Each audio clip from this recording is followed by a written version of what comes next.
본격적으로 정치권 이슈 가보겠습니다. 주제 같이 확인해 보시죠. 탈핵입니다. 문재인 대통령이 오늘 진천 국가대표 선수촌을 찾았습니다. 제가 방금 전에 박준 변호사님은 보내드리려고 했었는데 박진 변호사님 이번 주에까지 함께 하십니다. 뭐 안심하셔도 돼요. 예. 그 오늘 사진을 보니까 문 대통령이 이 선수촌을 오전에 방문해서 그 국가대표 선수팀과 점심 식사를 함께 했는데 박준 변호사님. 네. 아무래도 평창올림픽을 얼마 안 앞두지 않고 문 대통령 입장에서는 선수 경력 차원에서 지금 진천을 방문한 거 아니겠습니까? 맞습니다. 이제 선수 격려를 해야 되기 때문에 방문했는데 뭐 여러 가지 지금 사실 아이스 하키 대표팀이 문제 아닌 문제가 사실 있지요. 그러다 보니까 응원도 좀 하고 또 단일팀 그 부분도 좀 얘기를 좀 해야 될 것 같고 그래서 선수촌에 직접 대통령이 지금 방문한 그런 상황입니다. 사진을 보시면 이제 글쎄 가벼운 옷차림과 함께 선수들과 같이 스트레칭하는 모습도 함께 보고 계신데 알겠습니다. 이 소식 사실 대통령이 방문한 것 자체가 확실한 이슈라기보다 지금 내막에 쌓여있는 여러 가지 얘기를 좀 해봐야 되기 때문에 이현정 의원과 박상훈 소장 제 왼쪽 오른쪽에 자리했습니다. 어서 오십시오. 네, 안녕하세요. 어서 오십시오. 예, 위원님 제가 좀 돌직구 질문을 드릴게요. 문재인 대통령 여자 아이스하키 팀 달래러 갔다. 저희가 이렇게 봐야 될까요? 뭐 물론 전체적으로는 이제 우리 팀들을 좀 응원하러 갔겠지만 특히 오늘 그 헤드 테이블에 아이스하키 팀 대표들을 이제 앉혔어요. 이제 그런 걸 보면 문재인 대통령이 지금 최근에 굉장히 이 아이스하키 팀이 우리 남자 아이스하키 팀 같은 경우는 뭐 워낙 이제 실력 자체가 높고 사실 이번에 미국 팀들은 북미 팀들이 오질 않습니다. 그러다 보니까 또 메달도 사실은 그 가능성이 있고. 근데 예. 문제는 이제 여자 아이스하키 팀 같은 경우는 지금 훈련도 잘 마치고 왔는데 갑자기 지금 단일팀 논란으로 굉장히 상심이 돼 있어요. 왜냐하면 이 선수들이 정말 어떤 면에서 정말 아이스하키가 좋아서 뭉친 선수들이거든요. 그렇죠. 국내 실업팀도 하나 없죠. 전부 다 정말 자기 직업을 갖고 있으면서 온 팀들이기 때문에 상심이 굉장히 큰 모양입니다. 왜냐하면 그중에서 누구가 또 뛰지 못할지. 왜냐하면 4년 동안 이걸 바라고 오직 했는데 그래서 아마 대통령을 좀 격려차 좀 다독이는 거 아닌가라는 그런 생각이 듭니다. 지금 사진 보시면 선수들의 사인이 박혀 있는 저렇게 유니폼을 입고 남녀 아이스하키 선수들과 이렇게 의미 있는 시간을 나눴는데 진짜 깊은 속내를 나눴는지는 이제 전원을 따라서 보도를 통해서 한번 지켜봐야 되겠죠. 문재인 대통령 지난 6월에 남북 단일팀에 대해서 이렇게 얘기한 적이 있습니다. 같이 들어보시죠.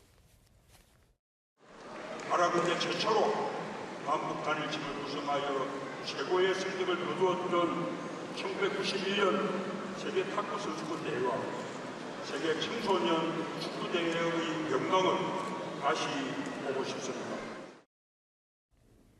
박상훈 소장님, 네. 수면 위로 저 커진 것 같아요. 이 단일팀 논란이요. 특히 여자 아이스하키 선수 같은 경우는요. 이게 지금 그러니까 저도 사실은 대기실에서 이현정 의원과 얘기를 해봤습니다만 저 세대만 하더라도 이게 이렇게 커질 수 있는 문제인가에 대해서 좀 안일했던 것도 사실인 것 같고 예. 정부도 지금 어쨌든 남북 관계가 꽉 막혀 있었는데 평창 그 올림픽을 계기로 지금 대화 국면으로 바뀌었지 않습니까? 그 속에서 뭔가를 해야 되는데 사실은 그 여자 아이스하키 팀 같으면 뭐 이낙연 총리도 얘기했지만 메달권도 아니다는 것이 대부분 국민적 인식이기 때문에 그냥 남북 단일팀을 구성하는 것이 이렇게 여론의 극렬한 반발을 불러일으키면서 기본적으로 남북 그 대화에 대해서 국민의 어떤 그 지지 자체가 철회될 수도 있는 심각한 국면이라고 정부가 지금 아마 느낀 것 같습니다. 느낀 것 같고 특히나 이제 문재인 대통령의 지지층 가운데 2030 세대들이 이 문제에 대해서 좀 강력하게 이제 반발하는 그 모양새가 나타나고 있기 때문에 아마 정부도 굉장히 당황을 하는 것 같아요. 그렇기 때문에 문재인 대통령이 긴급히 지금 진천 국가대표 선수촌을 이제 방문을 했고 아이스하키 팀을 좀 다독거리는 이제 모양을 취하고 있는데 예. 정말 예상치 못한 곳에서 젊은 청년들의 어떤 불공정 문제에 대한 어떤 분노가 그대로 요가 없이 지금 전달되면서 정부가 상당히 지금 부담을 느끼는 형국이 됐다라고 저는 봅니다. 정부가 저렇게 반대 의견이 남북 단일팀에 대해서 반대 의견이 저렇게 클지 모르고 안일하게 대처했다는 말씀이시죠? 예, 위원님 지금 뭐 아이스하키계 관계자의 말에 따르면 이 단일팀 논의는 가히 충격적이다라는 말까지 나오고 있는데 실제로 아이스하키가 이게 팀 게임이잖아요. 그렇죠. 이거 탑 하나 맞추려는데도 한 달 이상 걸린다고 하는데 이 선수들의 불안감, 상실감, 허탈감이 꽤 클 것 같아요. 그러니까 이게 지금 이 우리 정부에 있는 당국자들이 생각하는 거하고 실제 현장에서 뛰는 선수들의 생각은 크게 차이가 나는 것 같아요. 왜냐하면 뭐 우리 예를 들어서 지금 오늘 그 문체부 장관 같은 경우는 아니 뭐 22이고 25인데 합하면 도움되지 않겠는가 아주 단순한 생각인데 아이스하키님 같은 경우는 정말 호흡이 중요합니다. 그렇겠죠. 굉장히 빠르게 움직이는데요. 사실은 선수들이 한 1분 좀 이상 정도 뛰고 다 교체가 되고 계속 그런 게 왜냐하면 속도가 빠르니까 그만큼 서로의 호흡이 중요하고 눈빛이 중요하고 그 맞추는 게 중요한데 이번 선수들 같은 경우 보면 정말 운동이 좋아서 하는 선수들이에요. 이 선수들은. 우리가 사실 그동안은 보면 엘리트 체육만 사실 우리나라가 알고 있었지 않습니까? 예. 처음부터 그렇게 키워져 왔고 이제 그런 선수가 있는데 특히 여자 아이스하키 팀들은 정말 우리나라의 대표적인 정말 이 어떤 면에서 보면 이제 풀뿌리 운동이라고 할까요? 정말 그 뭐 예를 들어서 성악을 하던 선수도 있었고 또 아르바이트만 하는 선수도 있었고 있는데 다들 그런 것만 하다가 운동이 좋아서 모여서 서로 합을 맞추고 이제 드디어 예선을 통과한 그런 기쁨을 누렸죠. 이제 그러다 보니까 정말 우리가 스포츠를 어떻게 보느냐 이 관점이 정말 다른 거예요. 지금 보면 정부 당국자들 같은 경우는 아니 뭐 스포츠야 조금 정적이고 이용되면 어때? 뭐 이렇게 생각하는데 이들 선수들은 인생이 걸려 있는 문제예요. 정말 자기들이 노력해서 얻은 성과거든요. 그래서 아마 아까도 말씀하셨지만 20, 30대의 생각과 지금 50, 60대 생각이 너무나 차이가 나는 게 바로 그 공정성입니다. 그러니까 더 이상 이게 낙하산을 허용하지 않는 거예요. 그러니까 그만큼 우리가 좋아서 했는데 왜 딴 사람이 오느냐? 이 부분과 관련해서 상당히 지금 저항을 하고 있는 것 같습니다. 그게 북한 선수든 어느 나라 선수든 그게 중요한 그렇죠. 게 아니고요. 공정한 그게 스포츠니까요. 이들의 목소리를 들어봐야 될 것 같습니다. 아이스하키 선수들 이렇게 얘기하고 있습니다. 다들 이게 무슨 일인가 싶어가지고 그냥 다 기사 보고 그냥 말이 안 되는 것 같아요. 그냥 한마디로. 아이스하키를 원래 모르셨던 분들이 통일 하나만으로 갑자기 아이스하키를 생각하시고 저희를 이용하시는 것 같은데 지금 땀 흘리고 힘들게 운동하는 선수들 생각 한번 해주셨으면 좋겠습니다. 눈빛과 말투가 상당히 간절합니다. 일단 아이스하키 팀은 여러 가지 울분을 토로하고 있는데 사실 이 울분에 그 기폭제, 그러니까 기름을 부었다고 할 만한 발언이 어제 이낙연 총리 입에서 나왔습니다. 그 목소리 듣고 오겠습니다. 우리 선수들의 출전 기회가 박탈되는 것은 아니다. 이 말씀 분명히 드리고요. 여자 아이스하키가 뭐 메달권에 있거나 그렇지는 않습니다. 여러분 잘 아실 겁니다. 세계 랭킹이 우리가 22위, 북한이 25위 이런 선일 텐데요. 우리 선수들께서도 큰 피해의식이 있지 않고 오히려 선수들로서도 좋은 기회로 받아들이는 그런 분위기가 있다 이렇게 듣고 있습니다.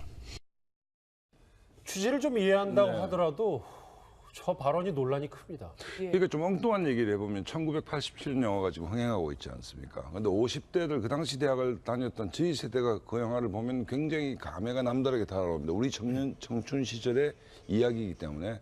근데 지금은 20대가 그 영화를 보면 옛날 이야기입니다. 아, 옛날에 저런 일이 있었구나.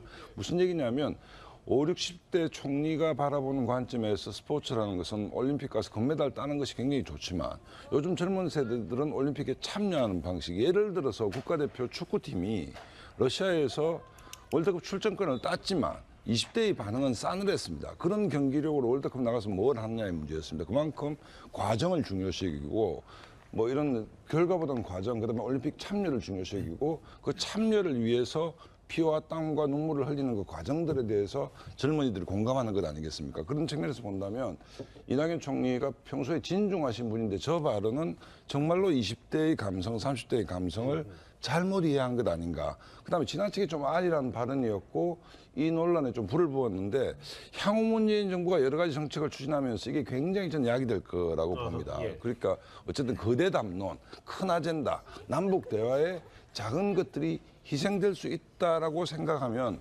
그것은 큰 착각일 수 있다. 꼬리가 몸통을 흔드는 사태가 올 수도 있는 것이기 때문에 어쨌든 뭐 이 문제는 정치 평론하는 제 입장에서도 굉장히 충격적인 것인데 정권이나 정책을 담당하는 입장에서도 저 선수들의 개인 얘기들을 굉장히 귀담아 듣는 것이 진정한 소통이 아닌가 이런 생각도 듭니다. 이낙연 총리 말고도 어제 도종환 문체부 장관도 이런 얘기를 해서 또 여러 가지 생각이 듭니다. 목소리 들어보실까요? 북한 선수들이 들어와서 우리 경기력에 저해될 것이다 이렇게 우려하시는 것도 조금 더 이 경기 내용을 잘 아시면은 이런 우려를 하지 않으실 거다라고 생각을 하면서 선수들에게 피해가 가지 않고 팀 전력에 손실이 오지 않으면서 팀 전력이 보강되는 형태로 저희는 운영할 생각으로 협상을 하려고 합니다. 예, 뭐 이렇게 뭐 저희가 달래려 내려갔다 뭐 이런 이야기를 나누고 있는데 그래서 정부에서는 일종의 분명히 보상을 내놓을 것이다 뭐 이런 풀이도 나오고 있어요. 글쎄 참 이런 접근 방식이 옳은지는 모르겠습니다. 예를 들어서 뭐 단일 팀을 한다고 해서 선수들이 반발하니까 그럼 실업팀 만들어 줄게. 자 그럼 그 실업팀은 무슨 갑자기 지금 하늘에서 뭐 떨어지는 것도 아니고 이 사실은 아이스하키 팀을 운영하려면 꽤 많은 돈이 들죠. 그리고 또 이것도 예를 들어서 보면 우리가 지금 최순실 국정농단 사태에서 얻은 교훈이 뭐겠습니까? 결국 정부가 민간 기업을 압박해서 뭔가 하는 것은 이건 아니라는 것이잖아요. 그리고 우리가 문재인 대통령 취임사에 보면 특권이 없는 세상을 만들겠다라고 이야기를 했지 않습니까? 자 지금 선수들이 흔쾌히 받아들이면 받아들이는 것이고 아니면 아닌 거죠. 그런데 문제는 이걸 자꾸 이제 뭔가 다른 것으로 좀 풀려고 하면 오히려 더 꼬일 수가 있어요. 그러면 예를 들어서 이거는 정부 예산이 들어가는 거잖아요. 그러면 전용 구장을 만들어주면 정부 예산 수백억이 들어가지 않습니까? 자 그러면 단일화 팀의 대가로서 해준다는 것 자체를 과연 그러면 국민들이 허락할 것인지, 그다음에 실업팀을 만들어준다면 과연 개인 실업팀에 정부가 압박을 해서 너네 아이스하키 팀 만들어, 이것도 좀 말이 안 되는 것 같고. 그러니까 지금 정부가 한 스텝 꼬이면서 계속 그 다음에 꼬이는데 오히려 이런 것보다는 정말 선수들하고 허심탄회하게 대화를 해서 자 정부 입장은 이렇다. 이것에 대한 좀 동의를 구하고 하는 과정이 필요한 것이지 그걸 조금 반발한다고 해서 이거는 뭐 이거 해줄게 저거 해줄게 이런 방식은 제가 볼 때는 좀 정당하지 않고 오히려 선수들도 부담스러워지 않아요. 왜냐하면 이게 지속 가능하지 않지 않습니까? 올림픽 끝나버리면 그 다음에 누가 책임지겠습니까? 예. 그러니까 단일 팀을 하자라고 한번 공을 띄워두고 총리는 매달 건 아니니까 해볼 만하다.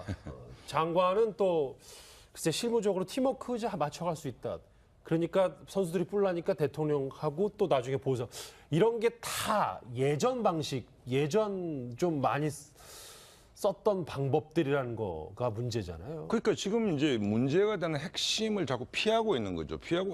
핵심은 뭐냐면 공정성십이고 그다음에 이 아이스하키가 비인기 종목 우생순이라는 뭐 그것도 있었지 않습니까? 핸드볼에 비인기 종목이고 어릴 때부터 운동한 친구들도 아닌데 각자 아이스하키가 좋아서 여러 출신들이 어떤 친구는 아르바이트도 하고 어떤 친구는 대학원도 좀 유보를 하고 어떤 친구는 엄마의 나라에 전격적으로 오기도 하고 하면서 이 국민들이 이 아이스하키 팀이 만들어지는 과정, 훈련하는 과정, 올림픽에 참가하는 과정에 대해서 굉장히 젊은이들이 공감하면서 어떻게 좀 굉장히 박수를 보내고 있는 차제에 기성세대들은 남북 대화가 중요하니까 니들 일방적으로 희생해라고 얘기를 한다면 그거는 절대 수용할 수 없는 것이고 과거 같으면 진천 선수촌에 있는 저 여자 선수 한 명이 뭐 남북 통일을 위해서 우리 보고 희생해란 말입니까라고 얘기할 수 있는 분위기는 아니지 않습니까? 그렇죠. 저런 얘기가 그립김없이 나올 수 있다는 얘기는 저 선수 한 명의 얘기가 아니고 저 선수가 속한 그 세대의 전체적인 공감대 위에 있다는 얘기이기 때문에 이 문제는 이현정 의원 말씀하셨듯이 아주 쿨하게 선수들하고 진솔하게요. 대화를 하면서 정부 입장을 얘기하고 그래도 안 된다면 안 되는 것이죠. 그렇기 때문에 이 문제는 뭐 정치권 여의도에서 협상하듯이 하나 주고 하나 받는 형식으로 해서 상처받은 청춘들의 마음을 달랠 수 있을 것인가? 저는 결코 그렇지 않다는 생각입니다. 현장의 목소리를 좀 들어보겠습니다. 여자 아이스하키 대표팀 감독 이렇게 얘기하고 있습니다. North Korean or South Korean, adding somebody in so close to the Olympics, it's a little bit dangerous just for team chemistry because the girls have been together for so long. This is another distraction and we have to worry about the things we can control. We can't control this situation. 예, 박 변호사님 일단 대표팀 감독은 굉장히 부정적이고 이런 얘기도 했더라고요. 북한 선수 받아들일 수는 있지만 기용하라는 압박은 없어야 한다 이렇게 얘기를 했는데 북한 선수들 불러다 놓고 벤치에 멍하니 앉아있게 할 수도 없는 노릇이잖아요. 그것도 문제인 거죠. 결국 인원수도 문제지만 만약에 한 몇 명 이제 사실 북한 선수들이 왔는데 벤치에만 있고 호흡이 안 맞다고 실전 경기에 나가지 않는다 그러면 오히려 안 오는만 못하는 상황이 생길 수가 있거든요. 그 얘기를 지금 사라 감독이 하는 겁니다. 내가 만약 온다 하더라도 나는 기용한다고 장담을 못한다. 그러면 뭐 국정원이나 정부에서 이 사람 꼭 몇 분씩 쓰라고 할 수도 없는 거거든요. 스포츠라는 게 예전에 1980년, 90년대 그때는 뭐 개발 군부나 이럴 때는 가능하지만 지금은 이것이 불가능한 상황이기 때문에 감독이 받는다 하더라도 기용하는 거는 좀 어렵지 않을까 또 생각도 듭니다. 왜냐하면 이게 지금 문제가 점점 커지고 있는 게 뭐 정부 당국 그리고 뭐 아이스하키 감독뿐만 아니라 아이스하키 팬들이 이제 들고 일어나서 진정서를 냈어요. 그러니까 이렇게 단일 팀을 자기적으로 그리고 강압적으로 구성하는 것 자체가 이현정 의원님이 인권 침해라는 표현을 썼습니다. 그러니까 우리 정부가 촛불 정신 이야기 말은 하잖아요. 근데 정말 촛불 정신이 뭔가에 대한 좀 고민이 필요한 것 같아요. 그건 뭐냐면 나 개인이 이제 행복을 추구하겠다는 거. 그다음에 불공정은 도저히 못 참겠다는 것이죠. 예전같이 낙하산 이제 허용합니까? 예를 들어 지금 최근에 문제가 됐던 각 기업의 낙하산 기용의 문제에 대해서 그만큼 반발이 있었고 또 이 정부에서도 그걸 개선하겠다고 하지 않습니까? 그리고 다들 촛불 들고 나갔던 것이 뭐냐면 내 개인의 어떤 권리를 침해당하지 않겠다라는 그런 하나의 정말 몸부림이었거든. 마찬가지로 이 선수들 같은 경우 그동안 정부가 관심 기울여줬습니까? 한 번도 지원이 없어요. 정말 자기 돈, 자기 땀을 갖다 여기에 투여하면서 이만큼 일궈낸 겁니다. 예선 통과요. 사실 우리나라 같은 데서 여자 아이키아 선수들이 예선 통과했다는 것도 엄청난 뉴스예요. 이거는 정말 자기들이 만들어낸 성과물이거든요. 예. 자, 그거를 지금 이제 필요하다고 해서 정부가 자, 너네 이제부터는 우리가 할게. 이런 식으로 한다라면 이 선수들은 용납하지 않죠. 이 감독도 저는 똑같은 거라고 봅니다. 아니, 팀워크에 감독이 모든 걸 책임을 지는데 왜 감독의 권한을 문체부 장관이 아니 22하고 25에 합치면 잘 될 거다. 한번 감독 해봤습니까? 그 사람이? 안 해봤잖아요. 근데 그 모든 전력과 경기의 책임은 감독이 가지고 있는 거예요. 그러니까 이게 바로 달라진 거라는 겁니다. 이 세상이 이제는 뭔가 달라지고 뭔가 변화됐는데 거기에 따라가는 정치권과 정부는 그렇네요. 못 따라가는 것이거든요. 그렇기 때문에 모든 문제가 이제는 저는 그래서 좀 정상을 찾을 필요가 있다. 아까 이야기했듯이 이제는 누구에게 희생을 강요해서는 뭔가 되지 않죠. 왜냐하면 너네들 희생하면 통일 온다? 이게 과연 통하겠습니까? 이제 그런 측면을 본다라면 이번 남북 협상도 저는 정부가 좀 접근 자체를 좀 예전과 똑같은 방식, 똑같은 생각으로 접근했기 때문에 이런 결과가 나오지 않았는가. 그러니까 지금이라도 좀 더 쿨하게 그리고 사실은 이제 이 촛불 정부를 지지했던 많은 그 20대, 30대들의 바람이 있었지 않습니까? 예. 이런 것들을 좀 수용하는 차원에서 하는 게 옳지 않을까라는 생각이 듭니다. 예, 소장님 어쨌든 문재인 대통령은 지금 진천에 이 선수들 달래러 갔단 말이에요. 뭐 영상으로 보시겠지만 아이스하키 팀 유니폼까지 직접 입었어요. 결과가 어떻게 될까요? 그러니까 유니폼을 입거나 뭐 식사를 같이 하거나 이렇게 쇼윙을 한다 해서 풀릴 문제는 아니다. 이 문제는 좀 더 근본적이고 좀 더 세드론적 입장에 있는 것이고 좀 더 시대 정신에 가까운 어떤 문제 제기이기 때문에 대통령께서 뭐 저렇게 소통하는 모습을 보여주는 건 좋지만 저 모습만으로 이 논란이 진정이 될 것인가 저는 좀 회의적입니다. 어쨌든 아주 본질적인 측면 그다음에 기본과 원칙 속에서 새롭게 좀 접근을 해야 되고 나아가서 남북 대화 문제도 국민의 어떤 상식이라는 기본 원칙 속에서 북한을 좀 다뤄야 되는 것이지 어떤 성과를 내기 급급하다. 급급해서 좀 이렇게 접근했다가는 이런 형태의 제2, 제3의 아이스하키 사태가 계속 재발될 가능성도 없지 않다고 봅니다. 남북 회담 전국이 가장 뜨거운 이슈로 떠오른 여자 아이스하키 팀 단일 팀 얘기까지 정리를 해봤습니다. 박준 변호사님 이번엔 진짜 보내드리겠습니다. 고맙습니다.